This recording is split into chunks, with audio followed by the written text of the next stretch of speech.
jokes. But we're bringing him in. He's been on the front lines in L.A. and he's been there with the protests. So bring him a guy in. Hottie Williams. Hottie Williams. Here. What is going on, my man?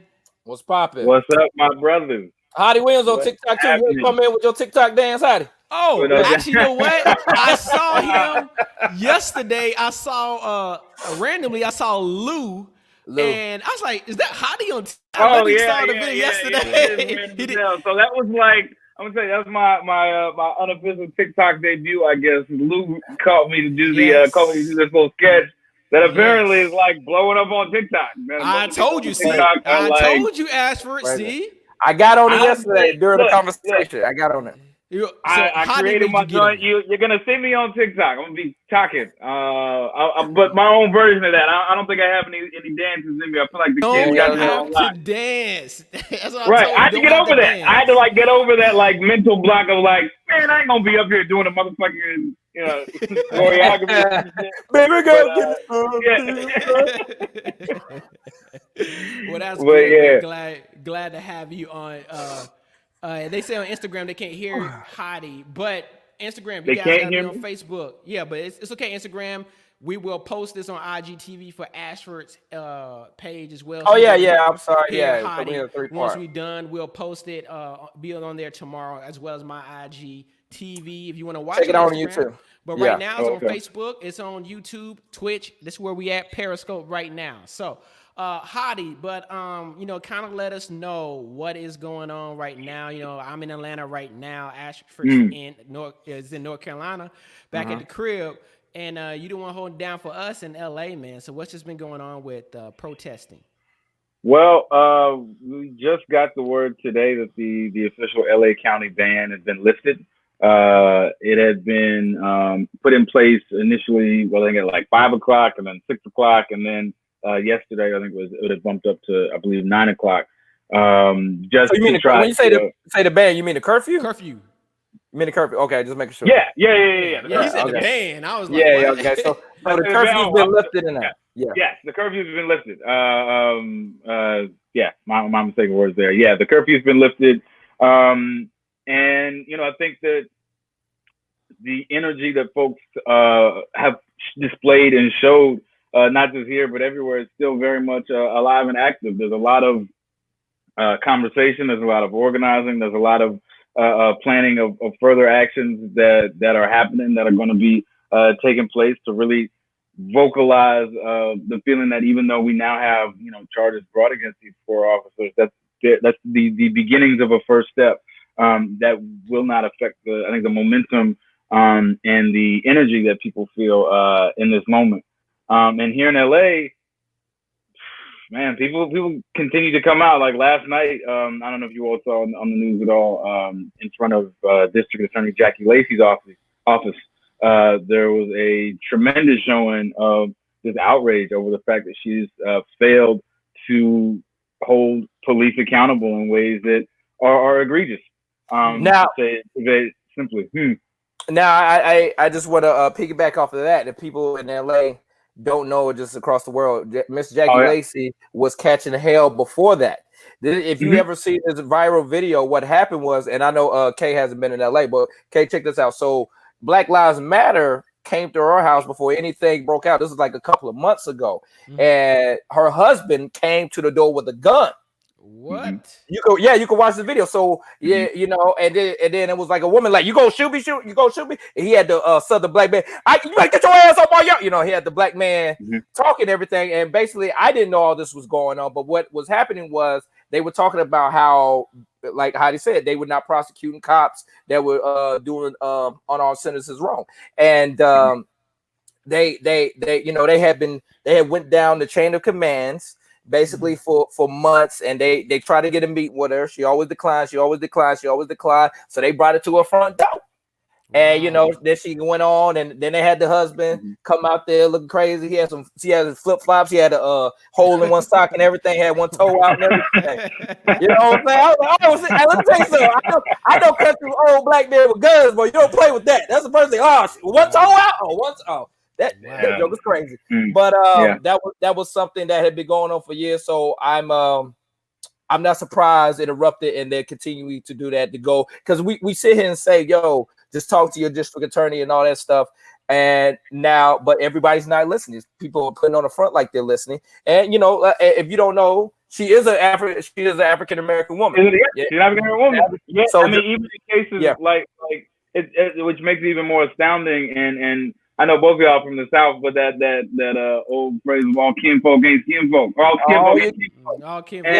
All your skinfolk ain't your kinfolk. Yeah. And it's just a real testament to how she has been, even in some cases, against the recommendations of the police chief, not brought charges against the officers. And LAPD has the highest number of citizen shootings in the country. It actually leads the nation in that. And so it's like I said, it's very much egregious. And now it's I think just representative of so many other cities as well that have their own version of the same story. And I think that's why it's continued to only grow in the way that it has, because everybody has the same narrative of trying to find some semblance of justice and being denied when agents of the state act so wildly inappropriately. Well, I mean, they're also, I don't know if you fellas knew this, but the chief of police for LA said the death of George Floyd is on protesters just as much as it is on the police. Oh, you caught that? I saw that. Oh yeah, Heidi, you gotta go check that out. Yeah, he said it. Yes. Did he say that? He said it. He said I don't know that. What? How did he get there? I don't know what street you get. What turn can you? I don't know that. It ain't no turn you can make to get there. It's no way to get there. Part of me is almost wants to know what the mental gymnastics one has to do to arrive at that conclusion. But then part of me feels like, I almost feel like it's about even when I see things online that may instigate me to want to argue or not even just argue, just offer the alternative perspective. It's like, how much energy do you put into trying to show someone just how misunderstood they are about an issue or series of issues, to say a statement like that? It's like, where do you begin with that shit? If you know, man, how deep it is, what corruption is with just the police in LA, man. We know with Rampart and that was back in the day, but still that type of stuff still happens till this day in LA, and their blue code of silence is strong in LA. It's real strong. Like New York. And I tell people all the time, like every time, and this happens in LA, even though I personally have had guns to my head in North Carolina, that happened in North Carolina, but every time I've been pulled over by the police in LA, first thing they ask me, you ever been to jail?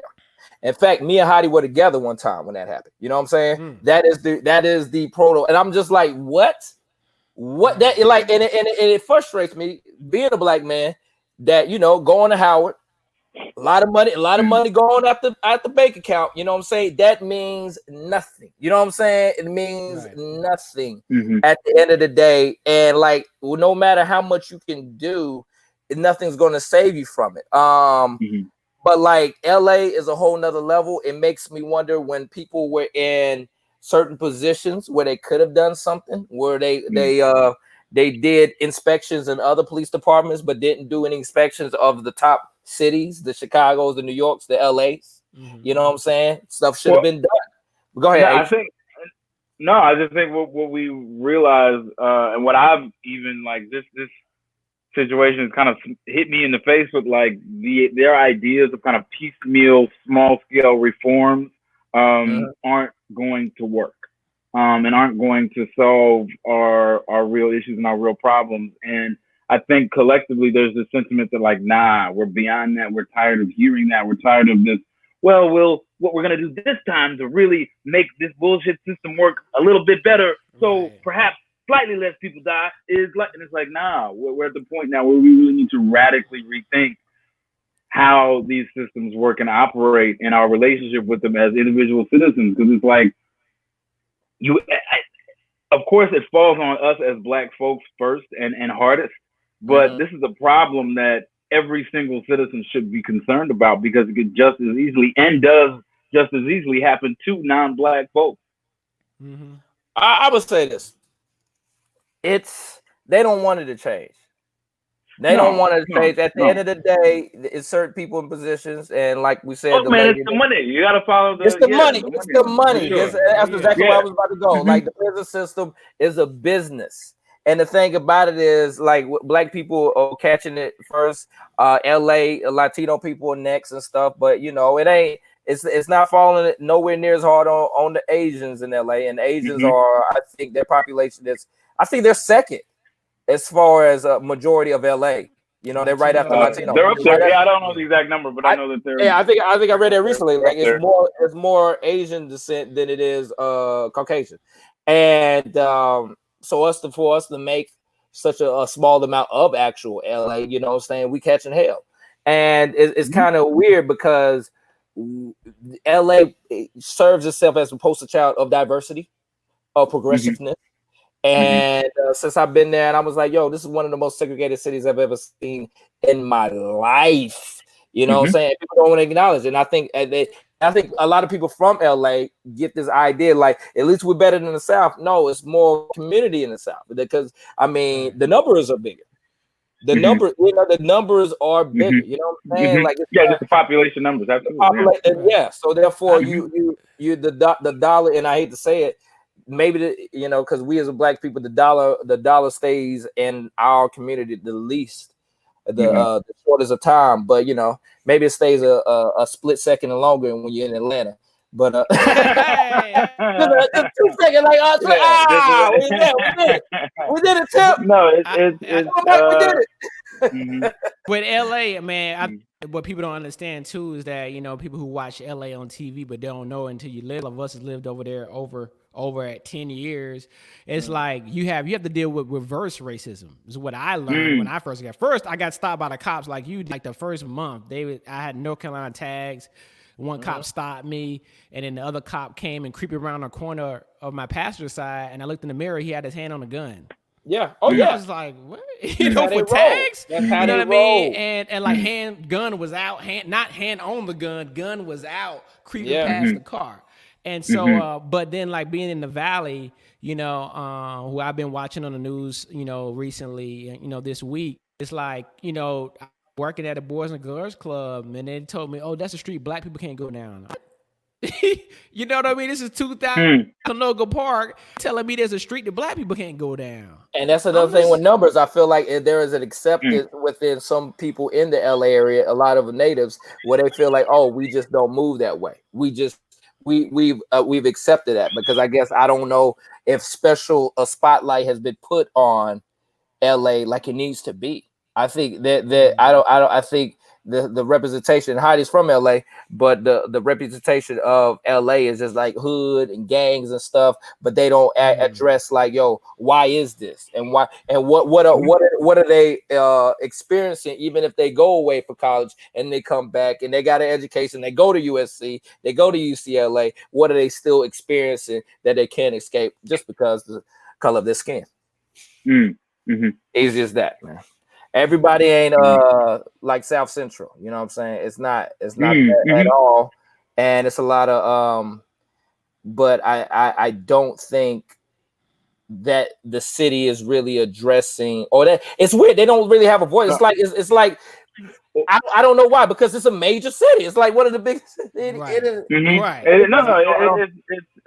It's interesting now seeing how you talk about the image that California and certainly Los Angeles tries to export of being very progressive and being on the forefront of very kind of community-based, inclusive kind of thinking and problem solving when it comes to problems. And we see that again kind of pressed up against the reality of not only just what we're talking about when it comes to like police brutality issues, but fair and equal housing and affordable housing, and coupled with the homelessness issue and the fact that we have the highest homeless population in the nation. And so we really, and amongst that, black folks are disproportionately among that population as well.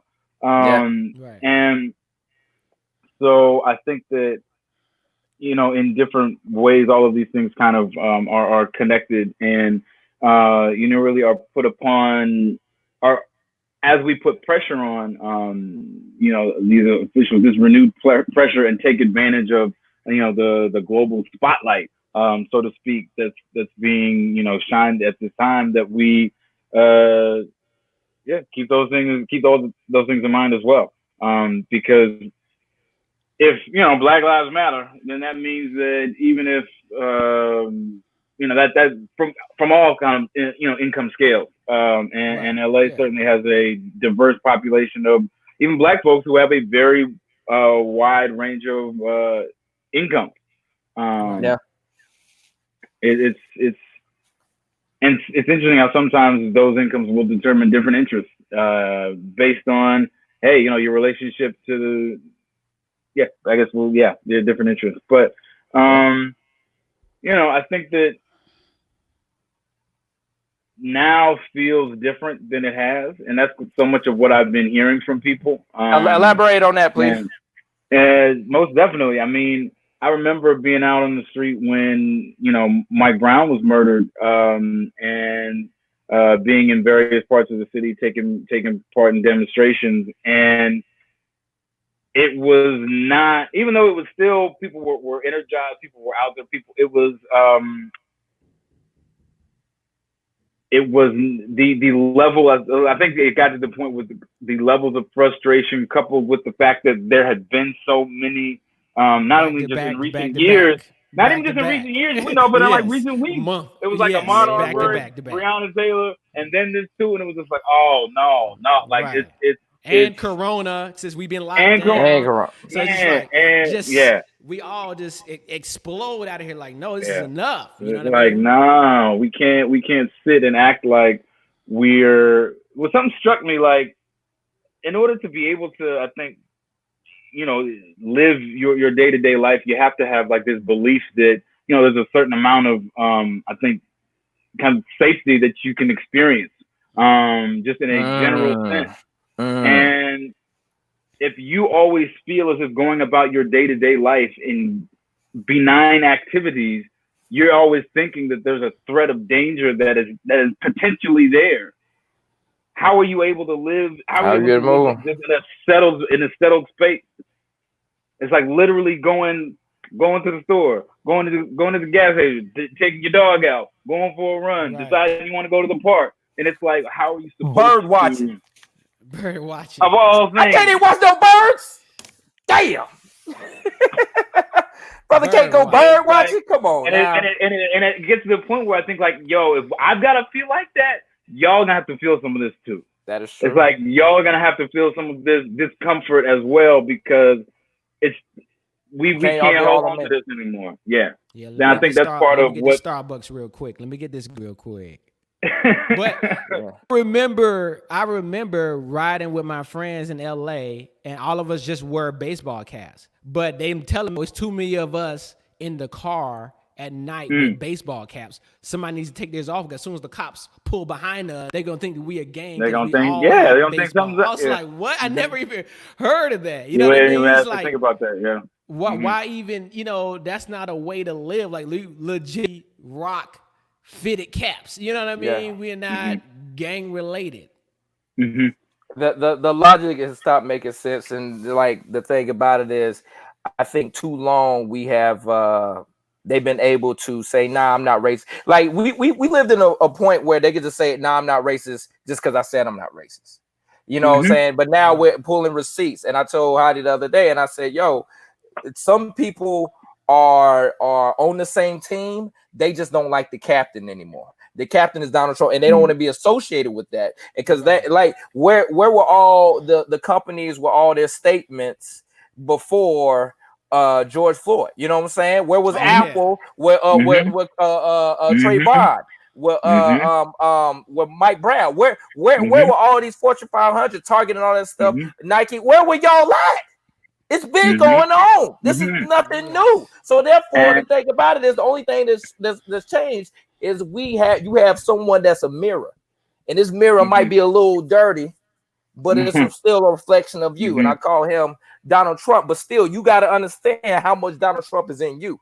You can't put this all on Donald Trump, because if you put it all on him, then you get to walk away. No, he's in you. Yes. He's in your office. Yes. He's in that woman that's in HR. He's in that woman that's a secretary. He's in that guy that's a secretary. You know what I'm saying? They're everywhere. The studios, they're everywhere, dude. So, no, I was gonna say, and brought up something that I think is important. That I'll be wanting to speak more about, wanting more people to understand when it comes to these companies, that they're not innocent or benign in what we're seeing, because so many of them do donate funds to private police foundations that are tax exempt institutions that pour directly into police department budgets across this country.